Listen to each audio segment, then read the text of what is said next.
bahwa semua kehidupan ini adalah hijrah.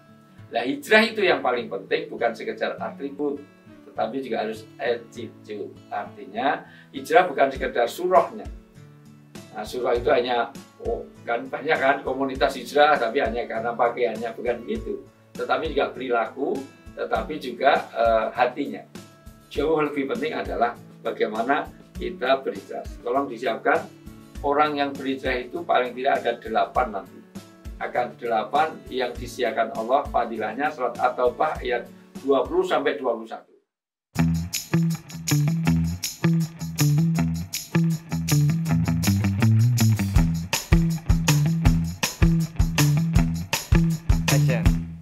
Assalamualaikum warahmatullahi wabarakatuh. Waalaikumsalam warahmatullahi wabarakatuh. Alhamdulillah kita kembali lagi ngobrol-ngobrol di sini di Femcast Family Podcast. Aku tanyain ya. Aku jawab ya, Nah. Oke. Kayak kita udah lama banget ya nggak ngobrol-ngobrol Iya, bareng. ini minta maaf karena ayah sibuk banget. Iya. Nge-zoom terus tiap hari kan jadwalnya pegang Mbak Iva.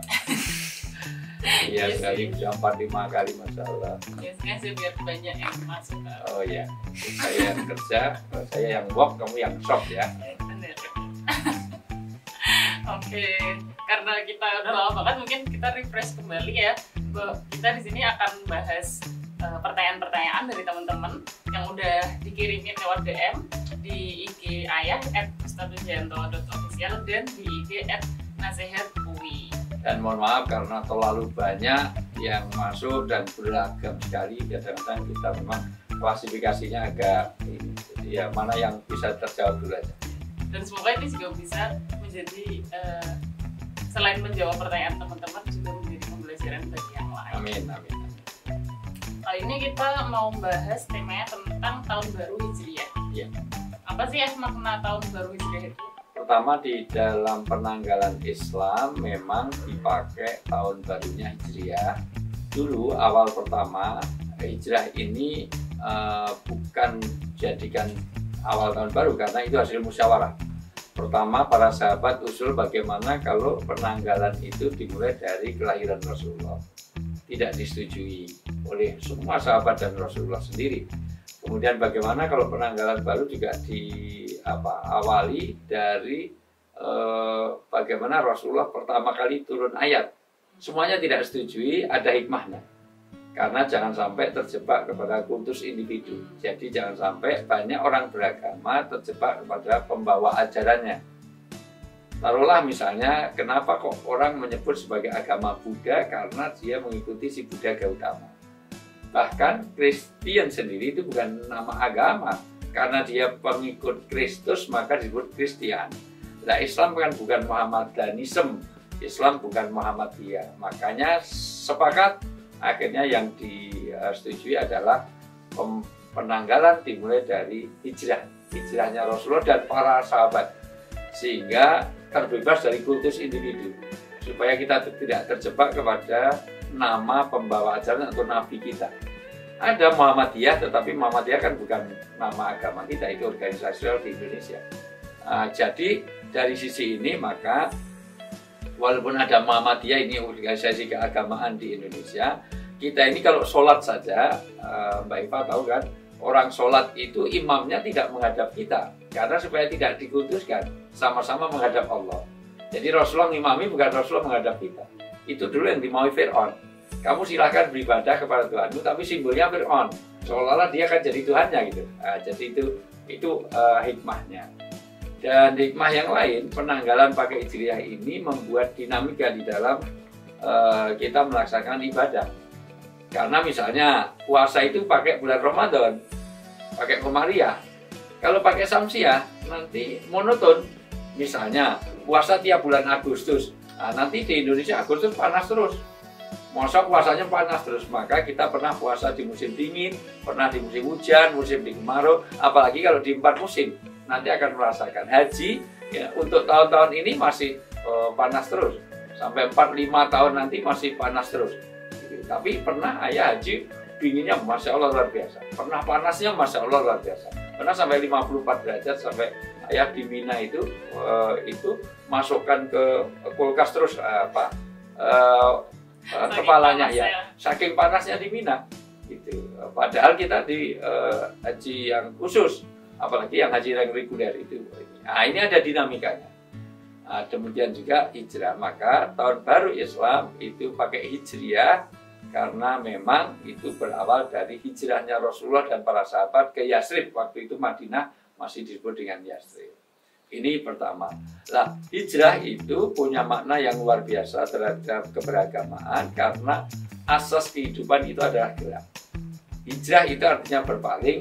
Hijrah juga berarti meninggalkan sesuatu tempat ke tempat yang lebih baik. Maka bisa dari kata hajaro panjang, bisa dari kata hajaro berpaling atau berpindah. Nah, asas dari agama ini memang harus berpindah dari yang negatif menuju positif, dari yang maksiat menuju yang taat, dari hijrah bahkan hijrah dari dunia sampai ke akhirat. Artinya orientasi keduniaan pada orientasi kehidupan yang akan datang. Karena Qais, ada orang yang cerdas, itu adalah mikyas, itu bukan orang yang profesor doktor. Di dalam Islam orang yang cerdas adalah orang yang dia ingat kepada kematian dan menyiapkan bekal untuk menghadapinya. Nah, itu namanya orang yang cerdas, bukan profesor dokter. Profesor dokter kalau dia tidak pernah ingat mati, nggak menyiapkan kematian, dia tidak termasuk orang yang cerdas di dalam kacamata keberagaman orang beragama. Artinya dalam Islam. Nah, hijrah sendiri itu intinya adalah bagaimana orang mengubah dirinya. Dan asas agama ini adalah hijrah, asas kehidupan ini hijrah, maka semua kehidupan adalah hijrah. Air ini kalau nggak digerakkan, nggak dihijrahkan, nanti akan berubah bau, rasa, dan warnanya. Mbak Iva boleh punya air dalam gelas, biarkan. Itu nanti 3 tahun, nanti tidak akan berani minumnya, akan berubah bau, rasa, dan warnanya. Bumi, matahari, bulan ini juga hijrah. Dia ada gerakan.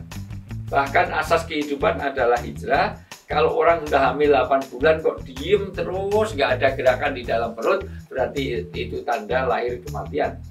Nah, bayi mati dalam kandungan. Demikian juga darah dalam tubuh ini senantiasa. Maka ciri kehidupan itu kalau ada darah yang mengalir. Kalau darahnya kok diem terus, berarti sudah mati. Dan semuanya adalah hijrah. Tumbuh-tumbuhan, hewan itu juga hijrah. Dari mulai telur, dari mulai larva, menjadi apalagi menjadi ulat-ulat, menjadi pong-pong, menjadi kupu-kupu, dan inilah hijrah. Pohon juga begitu, dari biji tumbuh menjadi bibit tanaman, dari mulai embrio, dari apapun nanti akan tumbuh menjadi besar-besar, tua mengeluarkan biji akan jadi, dan inilah hijrah. Demikian juga asas kehidupan kita harus hijrah, karena itu ada universalitas, artinya bahwa semua kehidupan ini adalah hijrah. Nah, hijrah itu yang paling penting, bukan sekedar atribut, tetapi juga harus attitude. Artinya hijrah bukan sekedar surahnya. Nah, surah itu hanya kan banyak kan komunitas hijrah, tapi hanya karena pakaiannya, bukan begitu. Tetapi juga perilaku, tetapi juga hatinya. Jauh lebih penting adalah bagaimana kita berhijrah. Tolong disiapkan, orang yang berhijrah itu paling tidak ada 8 nanti. Akan 8 yang disediakan Allah, fadilahnya surat At-Taubah ayat 20-21. Di situ ada 8 janji Allah kepada orang yang sungguh-sungguh dalam beragama dan dia mau hijrah.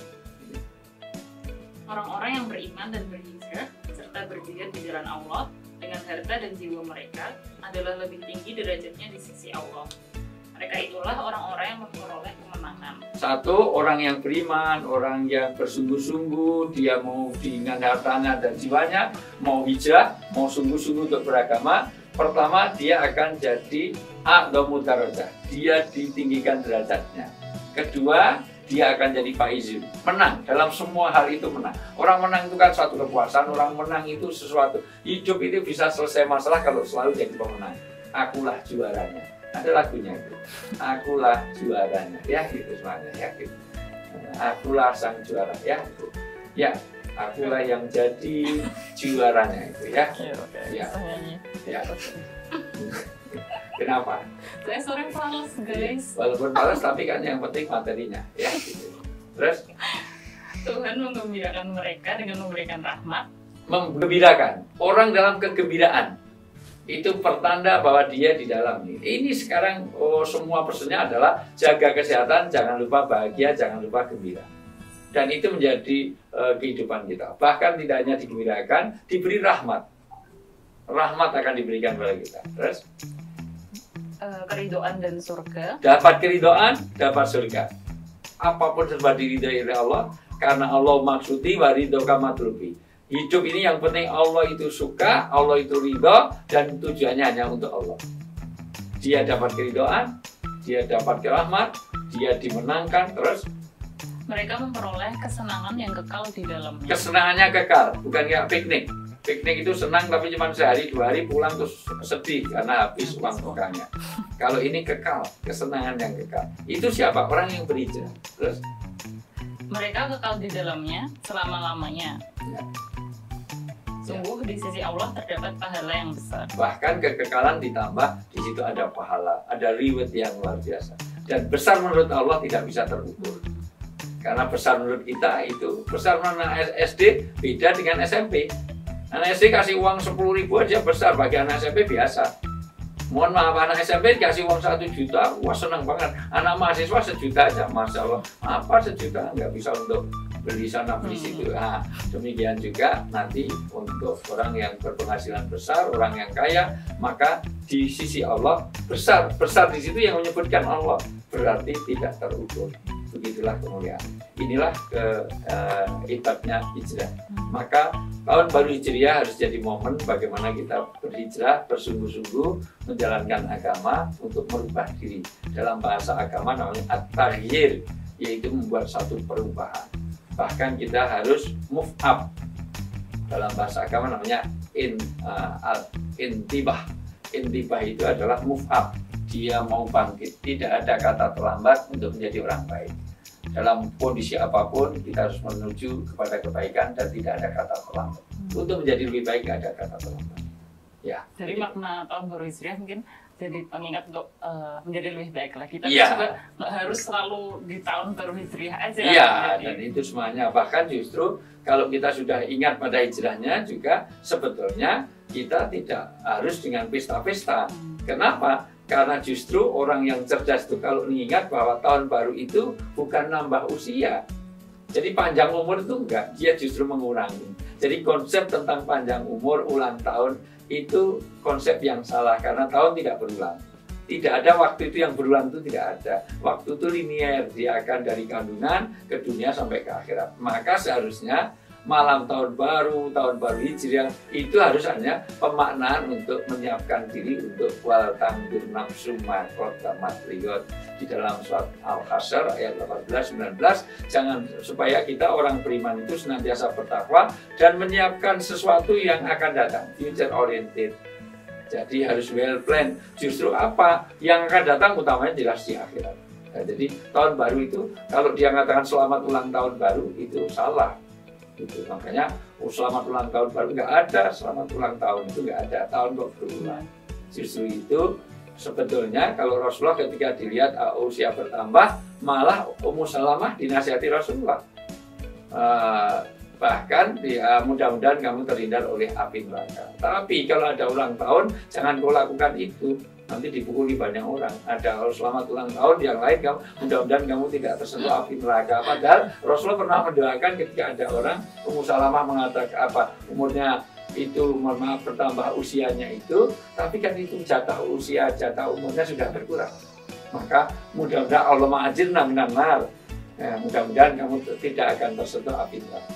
Nah, tapi sekali lagi jangan diucapkan nanti salah paham. Ada teman kita ulang tahun, mudah-mudahan kamu nanti tidak tersentuh api neraka ya. Padahal itu doa bagus. Ya, ya gitu. Ada pertanyaan? Pertanyaan pertama ya. Ustadz, saya banyak mendengar kutipan dalam berbagai ceramah dan pengajian bahwa menjelang masuknya bulan Muharram itu kita disunahkan untuk berpuasa, sholat sunnah, memotong kuku, memakai celak mata, bersilaturahim, mengusap kepala anak yatim, berziarah ke alim ulama, serta membaca kulhu 100 kali. Apa? Semua itu sunnah, tapi tidak ada kaitannya dengan Muharram. Tidak ada kaitannya dengan menjelang tahun baru. Misalnya puasa itu disunahkan di akhir bulan maupun di pertengahan bulan. Puasa itu disunahkan apa? disunahkan untuk Senin Kemis, puasa Daud. Jadi puasa-puasa sunnah itu, motong kuku disunahkan, nggak usah awal bulan akhir bulan, kecuali saat-saat di mana orang itu Zulhijjah.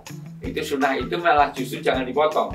Ketika mulai masuk bulan Zulhijjah sampai dipotongnya hewan, maka 10 hari itu tidak disunahkan untuk tidak potong kuku, tidak potong rambut. Nah, demikian juga yang ditanyakan tadi tentang puasa, tentang apa tadi? Sholat sunnah, potong kuku, apalagi silaturahim, itu tidak ada kaitannya dengan tahun baru Hijriah. Artinya itu semuanya sunnah anytime, tidak spesial. Termasuk angka 100 kali wudhu itu. Wudhu al-wakad itu tidak harus 100 kali, 10 kali, 100. Silahkan monggo, dan itu satu sunnah untuk pada. Ya. Pertanyaan selanjutnya, Ustadz Pujianto yang dimuliakan Allah, bagaimana hukumnya mengucapkan selamat tahun baru pada tahun Hijriah, dan apa jawaban yang harus diucapkan dari ucapan tersebut? Pertama, karena tidak ada sunnah dari Rasulullah dan sahabat.